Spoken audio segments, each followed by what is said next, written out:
What's happening, people? What's happening, folks? Welcome back to the channel and welcome back to another update video from the Gunner's Corner with your boy CJ. And ladies and gentlemen, of course, it is at the international break, unfortunately. And unfortunately, from an Arsenal perspective, it's an international break where we're coming off of a loss at Wembley in the cup final to City. So we're still kind of sitting on that for about 2 weeks, or at this point, 1.5 weeks.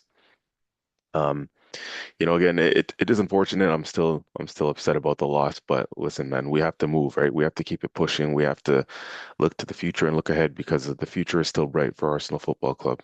We're still in three other competitions and three competitions that are bigger, most would say, than the Carabao Cup. So we have to keep it moving, and look on the bright side because there is definitely a bright side. Um, but yeah, I mean, again, with regards to this video, this is an update video on the fact that a certain Eberechi Eze is going to be out.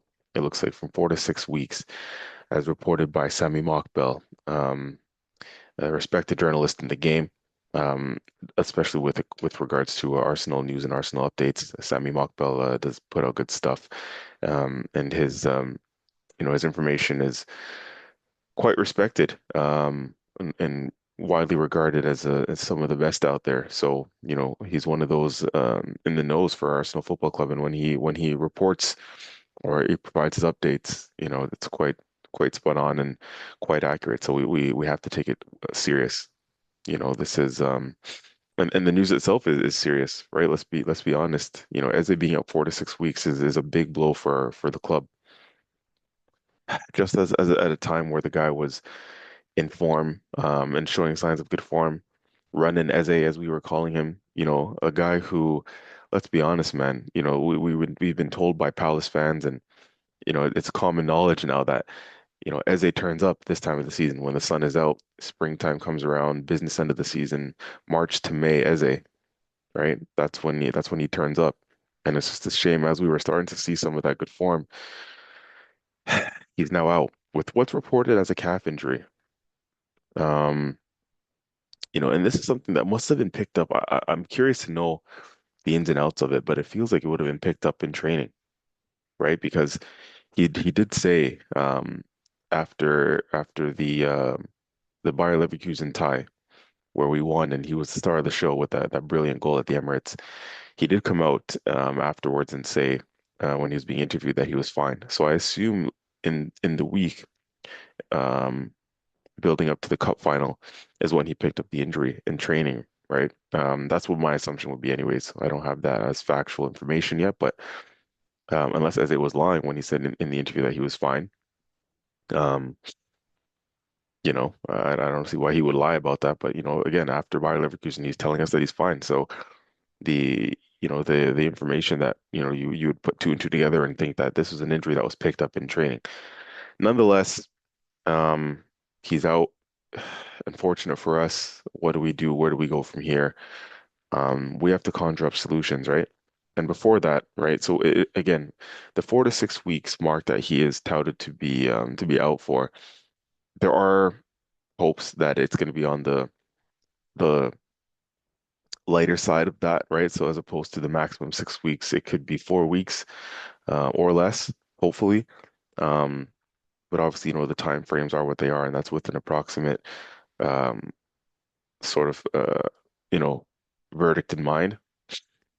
Um, yeah, I mean, because listen, when you run through the games, and that's what we're about to do, we have to run through the games that he could be missing, right, in this 4 to 6 week period. So if it's worst case scenario, 6 weeks, you're looking at like first week of May, if it is 6 weeks. If it's 4 weeks, right, which is just about a month, you're looking at today, 25th. You're looking at around April 25th if we're looking at a month time. So the games that he's expected to miss in that time are Southampton, which is, Southampton is our first game back after the international break. That's taking place April 4th in the FA Cup, followed by Sporting Lisbon away on April 7th, followed by Bournemouth at home in the Premier League April 11th, and then the return leg in the Champions League against Sporting April 15th, followed by the crucial one away from home against Man City in the Premier League, April 19th, and then Newcastle at home, April 25th.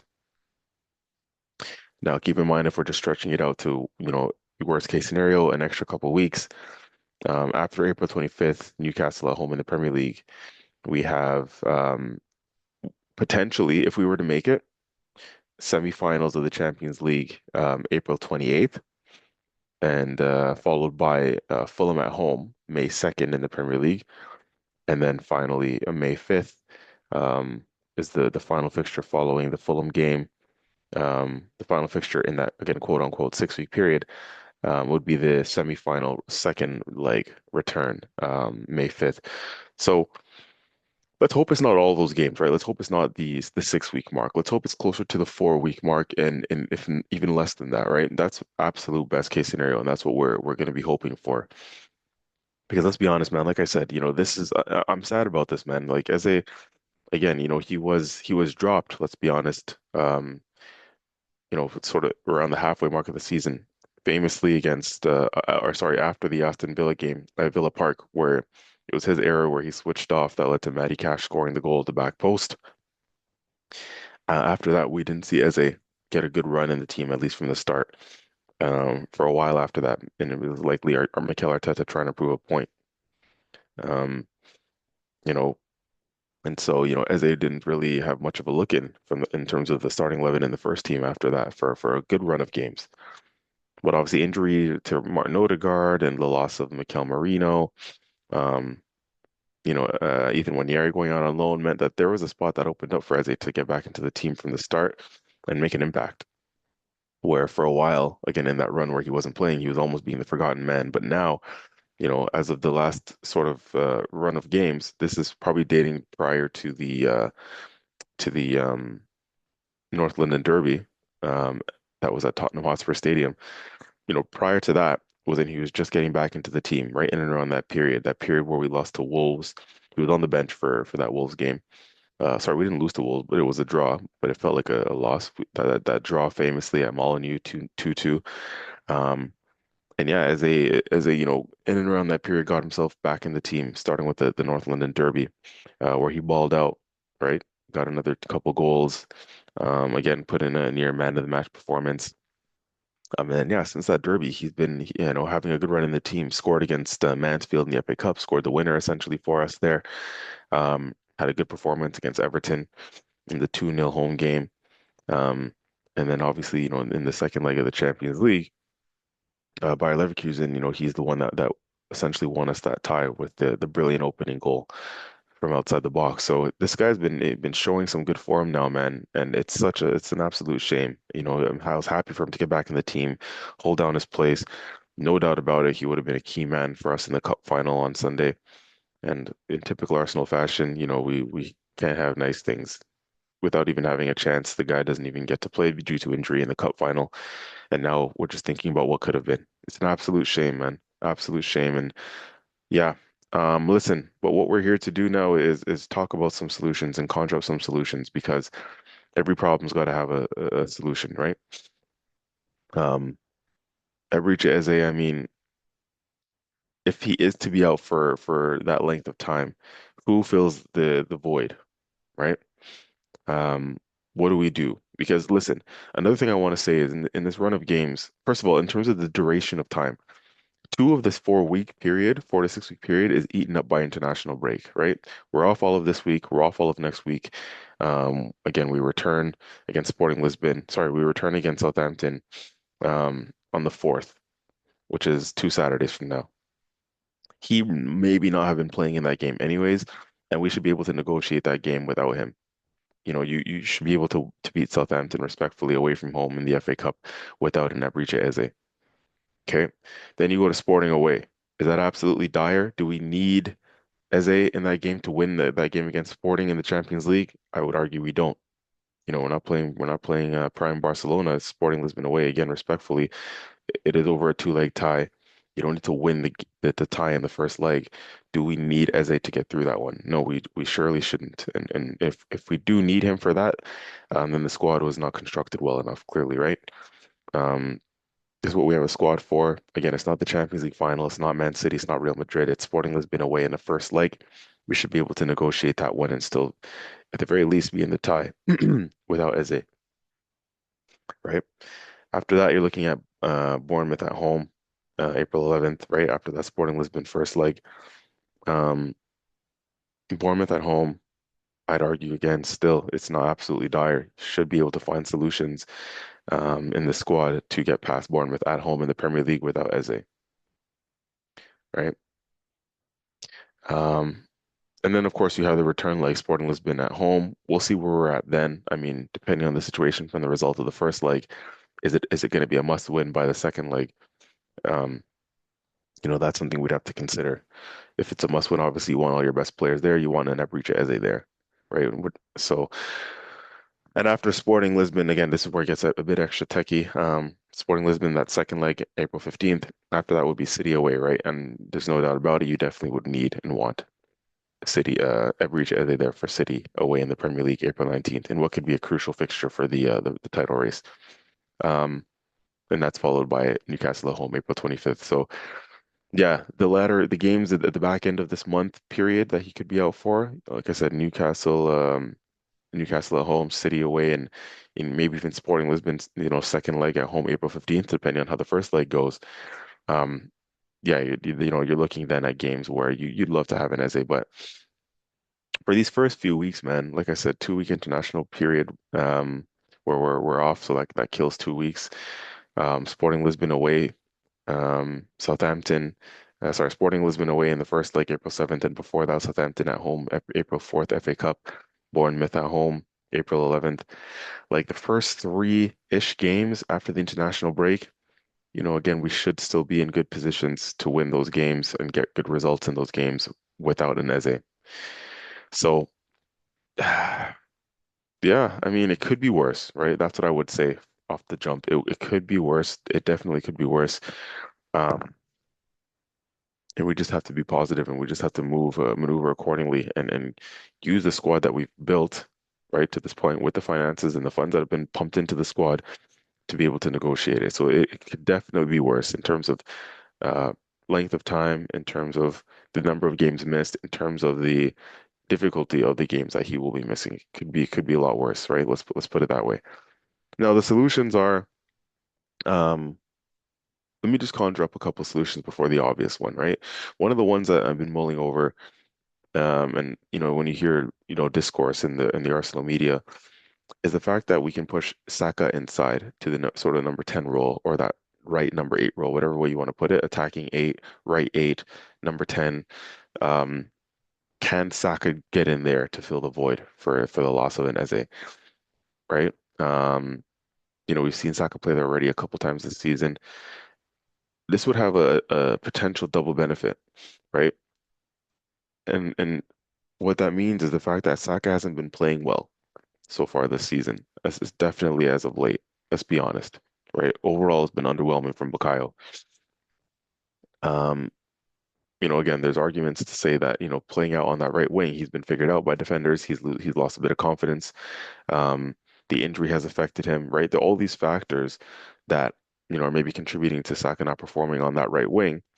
Again, I've spoken in the past about I think it being mainly down to his injury that has affected him. But yeah, for whatever reason, again, the injury times lack of confidence, times, the fact that again on the right wing, he's not showing as much explosiveness, as much pace or willingness to beat defenders. Defenders looking like they're figuring him out. Reading his move when he tries to come inside. Saka taking an extra, maybe that extra touch where once upon a time he didn't need that extra touch shows again a guy who's maybe overthinking it. Um, and then low on confidence, maybe take him out of that right wing and put him in that number 10 sort of role or that right 8 role that Odegaard would usually play. Put him there to replace him as a potentially as a solution. And that way you get Saka, an out of form right winger into central areas, which he's more than capable of playing. And that way you can get Anani Madueke in the team, right? Somebody who, again, can maybe show more on that right-hand side than what Saka's showing right now in terms of direct running, in terms of, you know, not giving defenders a moment's rest. So that way you get Madueke in the team and potentially look for a right wing solution as well as, again, Saka being in the 10. You give Saka another position to try and work out. If you want to keep him in the team, Saka, right, you could put him in the interior. Try him in another position now, and I say try him again. He's played there a couple times before under Arteta. Not just this season, but Arteta's experimented with that, one or two times throughout his tenure as manager. And again, this season we saw it at home to Wolves. Sorry, we saw it away to Wolves where he scored in that game. We saw it in the FA Cup. Yes, it's the FA Cup against I think it was Wigan, but nonetheless, you put him in that position to gain some familiarity. Um, Saka has the qualities to be able to play there, right? He has the work rate, he has the strength, so he's not going to be bullied off of the ball in midfield areas, in an area where you need to have some physicality in the Premier League. Um, he does have an eye for a pass. He's got good ball carrying ability, so he can draw fouls in and around that 18-yard box area. Um, and I think that's definitely a position where, again, he won't have to use as much explosive pace and running to beat a man, right? Because again, he is on the interior, so it's not sort of straight line running, direct line running, or runs in behind. Um, it's more you getting on the ball, you looking to feed balls through, dribbling in tight spaces, drawing fouls, and again being able to, that combination will play. We saw it, him and Madueke. We know they had a good link up there. Again, we did see it in the FA Cup. Him and Madueke linked up well when Madueke was on the right and Saka was on the interior as a number 10 or right 8. Give him that license to roam and get around the pitch. Again, the strength and physicality of Saka is not a problem. Um, and yeah, give him something else to work with and to think about Saka, right? In a more interior position where he can maybe have efforts, that are closer to goal in and around the 18-yard box, where he doesn't have to try and beat a man, um, just to gain that extra advantage. Being in an interior position, he could already be in central spaces to have a pop from outside the 18, for example, right?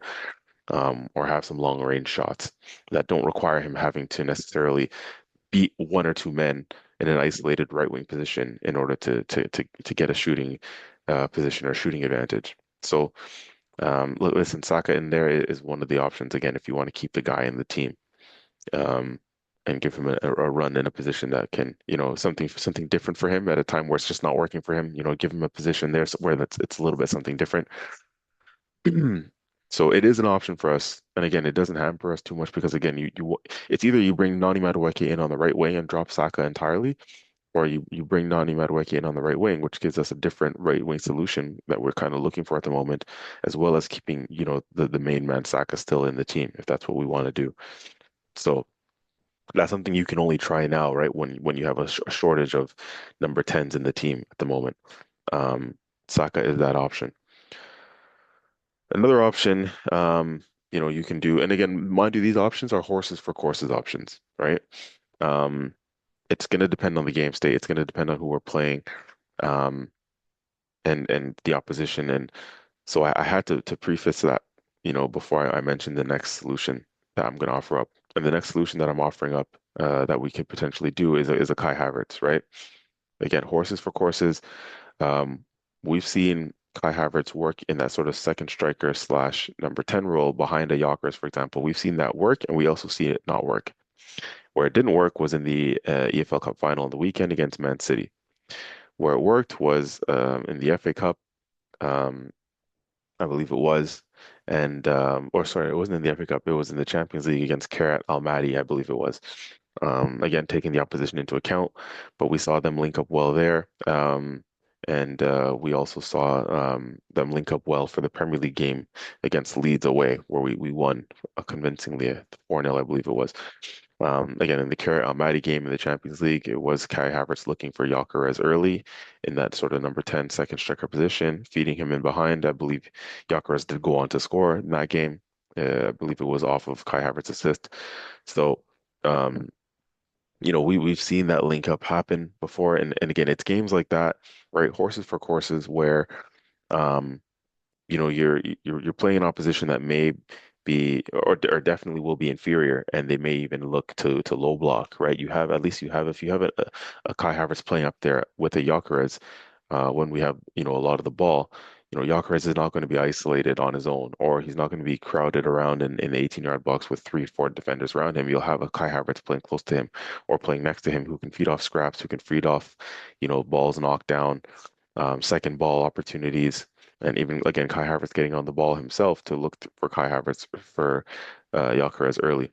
Because again, we've seen that one thing Kai Havertz will do is he'll look to play the ball early on to Gyökeres when he gets the opportunity or when Gyökeres is running in behind. Kai Havertz is shown to be, along with Eze, Eze has linked up with Gyökeres well recently, but Kai Havertz has been one of those players who, it's been encouraging to see him wanting to look for the striker early when he receives the ball. Um, so that's something that can work for us. And again, you would think that those sort of link ups work against, like I would even argue that could work against a Bournemouth at home, again, an inferior opposition who's going to be okay to have a lot less of the ball than us. So that's a game in this period where something like that could work, right? In this period without Eze, you can try that against a Bournemouth at home. Depending on game state, you can try that against Sporting Lisbon at home. If we're needing a goal or we're desperate for a goal. Heck, you can try that obviously, in the FA Cup against Southampton if you wanted to, right? Um, just two, big physical sort of forwards up there in a Gyökeres and then a Kai Havertz in behind who, will constantly put their back line on the back foot, keep them honest, give them something to worry about. Um, you know, um, Now where something like that doesn't work is against a Man City, right? And horses for courses. I don't think you're gonna, if Eze is not available, um, by the time we play City on April 19th in the Premier League, you're certainly not going to do that as a Gyökeres. Sorry, you're not going to do that Havertz Gyökeres combination again. We saw it in the cup final, it didn't work. It didn't work because we also didn't have the other personnel around those two, mind you. We didn't have other ball carriers like a Calafiori or like a Timber from fullback. Um, who can help get the ball and work the ball into the channels and in through the lines to link up to get those balls to a Havertz or to a Gyökeres, in combination play. When you're playing a Man City team who will outnumber you in the middle of the park, because let's be honest, right? What that does when you have a Gyökeres and a Havertz playing sort of close up top together, or Havertz just in behind, is you're light in your midfield and you're light in terms of guys who can get on the ball and ball carriers, right? And I think what Man City showed when we played them in the cup final is they outnumbered us in that midfield area, right? You have your Ryan Cherkis, your Bernardo Silvas, your Rodris, who all just started to get on the ball. Even Semenyo's and Doku's, sometimes who would rotate and come in on the interior. Guys like that who will get on the ball. If you're playing a superior team, let's say maybe not even superior. If you're playing a top quality team, right, one of the better teams in Europe, so you're playing a Man City or you're playing a Barcelona who, are brilliant on the ball. They have ball dominant players, outnumber you in midfield with three midfield players, sometimes four if you have your inverting fullbacks coming into midfield. Um, Again, that simply will not favor us if we play with a Kai Havertz and a Gyökeres, because Kai Havertz isn't necessarily a guy who's going to be a ball carrier. He's not necessarily going to be a guy who's going to get on the ball in the half turn, collect the ball from deep, and create overloads in midfield, right? This is not his strength per se. And that's what we were badly missing in the cup final without the Ezes and the Odegaards of this world. So yeah, when you're playing that type of opposition, like I said, a Man City or a team who, again, who a top team in Europe, um, or Man City themselves, where again they have, a three-man or four-man sometimes midfield with overloads, with ball dominant players, guys who are going to get on the ball, um, and work the ball through midfield. Um, you know, our two-man midfield in that case, a Zubimendi and a Rice, they're going to get outnumbered, they're going to get overworked and outran. It's as simple as that, right? So that's a horses for courses situation where you may not want a Havertz in there, um, because we would be light and outnumbered in midfield, quantity and quality wise, to be honest with you. So, um, and again, I mean, those are the two, I think, big ones that come to mind as far as solutions are concerned, right? Otherwise, you're looking to change formation entirely, which I don't think we're going to do at this stage of the season. Um, there are calls for a Max Dowman to come in. Can he, he may be long term playing in a more central number 10 position. Can Max Dowman, especially because with his profile type too, right? Somebody who can dribble not only out wide but in interior spaces and draw defenders towards him, creating space for others, and therefore, um, even drawing fouls. Max Dowman could play in the interior. definitely going forward. And again, he does, we hear he plays there at academy level, or in the youth teams, but Premier League football, men's football, big physical strikers, big physical players, in the midfield and defensive areas, at 16, 17 years of age. Is it, the wisest idea to have Max Dowman playing in the center of the pitch, at this age in men's football? Not necessarily. You want to protect the player physically. He's still growing and developing. You want to protect him.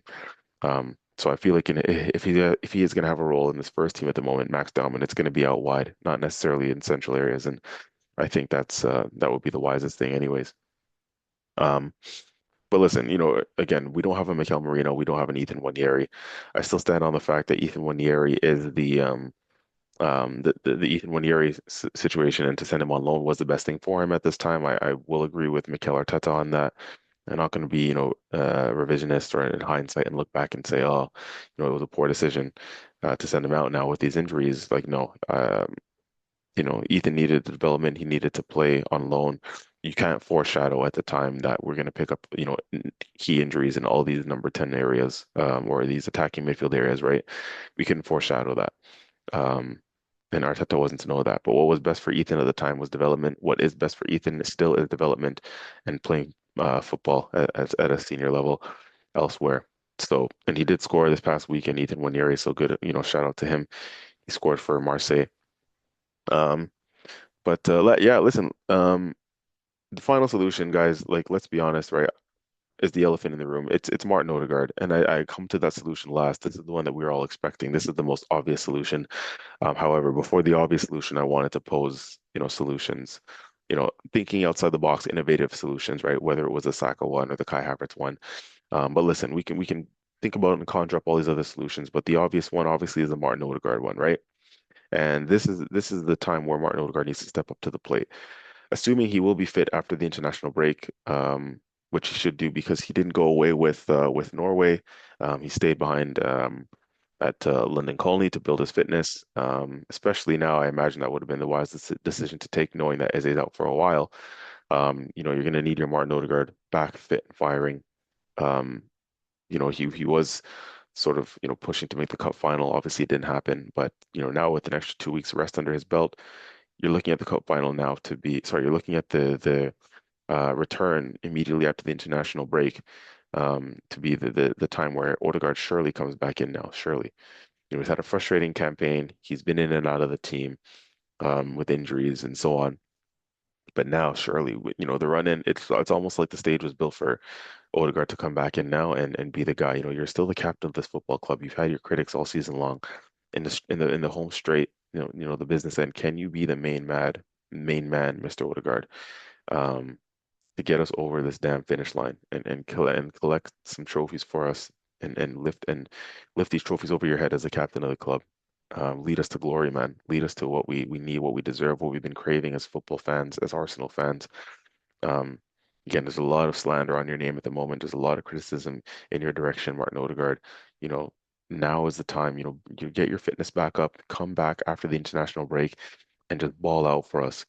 Take the game by the scruff of the neck like we know you can. We've seen it in periods, we've seen it in flashes. Um, you're that one man that can, be the key that unlocks the forward line around us and blinks the play from back to front, from defense to attack, from midfield to attack. You can be that key for us that unlocks and unleashes us. Um, we need the return of 22, 23 Martin Odegaard form, even 23, 24 Martin Odegaard form. We need that player. We need that guy back. If there's any motivation for you that you needed, it's the fact that there's criticism on your name. It's the fact that Eze is now out and you can make that position your own again. You're the captain again. We're in the period where it all counts. We're not in August, September. We're in, going into April by the time the games come back. So now is your time. Now is your time to step up in the business end where the lights are the brightest. And this is where the biggest and best players show up. And if you want to be that still, if you still think that you're one of the top guys and, want to be put in the categories of the best, midfielders in Europe, in the world, in the Premier League, um, there's no better way than to do it now and to get us the results that are going to get us trophies, between now and May. You have the stage to do it, and it's now set for Odegaard. right? So for him to come back, build his fitness and come back, he can literally slot straight in there as the main man again, as the captain in the attacking midfield position with Eze out. We're gonna need him. We're badly gonna need him. You know, we missed him in the cup final. Again, somebody who can get on the ball, you know, calm the play down, control the game, dictate the tempo of the game. You know, we're going to need him for that when cooler heads are going to prevail because we haven't played with much control in the second half of the season. You know, it's been quite a shortage of or a lack of control. You know, it's quite the opposite of control, man. And in the first half of the season, we had a lot of that, and a lot of that is down to Zubimendi. Um, Loss of form as well, if we're being honest. Zubimendi has showed, you know, fatigue and he's been tired. So we've lost control, you know, without the form of Zubimendi. But again, we've also lost that form. We've also lost that control. Um, you know, without our skipper, without Martin Odegaard, um, you know, being in the team regularly. You know, we need him again to just help us dictate the play and just give us a calm head, somebody that can come collect the ball from deeper positions, link from back to front, you know, and yeah, just settle things down, just get on the ball. You know, maybe he can also help get the best out of a Bukayo Saka again, right, and other players around him. You know, we're gonna need that. We're just gonna need somebody who's gonna get on the ball again and just help us flow and just help us control tempos of games when game state requires it. You know, because we definitely have missed that without him. That's for sure. You know, we don't have too many on the ball, you know, ball dominant players in this team, or somebody who's going to sort of, you know, dictate the tempo of the game. You know, Declan Rice, I love the guy, but he just doesn't do that in the same way that Odegaard can. Let's be honest, you know. So yeah, we're going to need him. And we're gonna need him badly, and this is the time. That's the ultimate solution. That's the number one solution is to get your, you know, your captain back in the team, your ball dominant midfielder back in the team, somebody who can, you know, he has the experience too. You know, he's been at such a young age with the biggest club in the world in Real Madrid, so he knows what it's all about to win and to what pressure feels like, or at least he should, you know. So getting back in this team at the time where we're going to need, you know, leadership and on and off the field leadership. You know, we're going to need, um, you know, composure. We're going to need control and get that back in our game state and in our play. You know, when games are getting chaotic and going back and forth and turning into a basketball match, who's the one guy who can get on the ball and slow things down and change the speed and the tempo and the intensity of the game and the rhythm of the game? You know, that's Martin Odegaard. I have no doubt about that. You know, and I've lost a lot of faith in him and in what you know he can do and what he can be for us long term. I'm not sure if he's still going to be the guy, but here for the here and now, you know, Odegaard, prove me wrong, prove your doubters wrong. You know, we need you to step up, and I'm going to back you now, um, and believe in you now that you will, you know, help see us over the line, where we need it the most in this crucial business end of the season. You know, so Martin Odegaard needs to come back fully fit and firing and to be the main man. If he needs no, you know, more motivation, I don't know what to tell him, and I don't know what the coach could tell him. Again, specifically with Eze being out, it's not even fully like you have to fight back for your place in the team. You know, once you're fully fit, that place is more than likely yours, Odegaard. You know what I mean? So yeah, he has all the motivation in the world to come back and drive us forward, and be the main man and be the mainstay again in the team. You know, can he do it? Will he do it? Will he be fit enough? You know, that remains to be seen. But that is the number one ultimate solution to slot straight in there for an Eze. And if you're thinking, you know, well, that's our captain, that's our main man, then it shouldn't be too much of a problem, right? Losing Eze should be one in, one out. But what kind of player will Odegaard return to be in? Odegaard on paper, right? That sounds great. We know what he's been about, but you know, the game isn't played on paper. So let's see what he's about, man, and let's see how we fare after the international break in that position without an Eze. There are solutions. So, you know, we can't just rest on our laurels and feel bad for ourselves. We need to carry on and go again. So listen, folks, I waffled on a lot. I've said enough. This has been CJ from the Gunner's Corner with another update video, and this one was with regards to the Eze injury. Um, Again, reported to be out 4 to 6 weeks. Hopefully, it's on the lesser of that, and it's, you know, around the 4 week mark or maybe even less. Let's finger cross our fingers. He does have a calf injury, leg injury, as reported by Sammy Mockbell. But listen, we have to go again because we have a squad for a reason. So listen, we need to pick up results regardless. You know, we have trophies to win. Okay, so everyone, please, as I always ask and we always say, like, share, hype, and subscribe, and really do, um, press that like button and that subscribe button especially. It really, really does help the channel out and helps us out a lot. We appreciate you for being here. And keep locking in for more content. There's going to be a lot more content and surprises coming for you guys throughout the rest of the international break and then the return to club football. Okay, so take care, y'all, and until next time, sorry. Peace and love. Bye bye.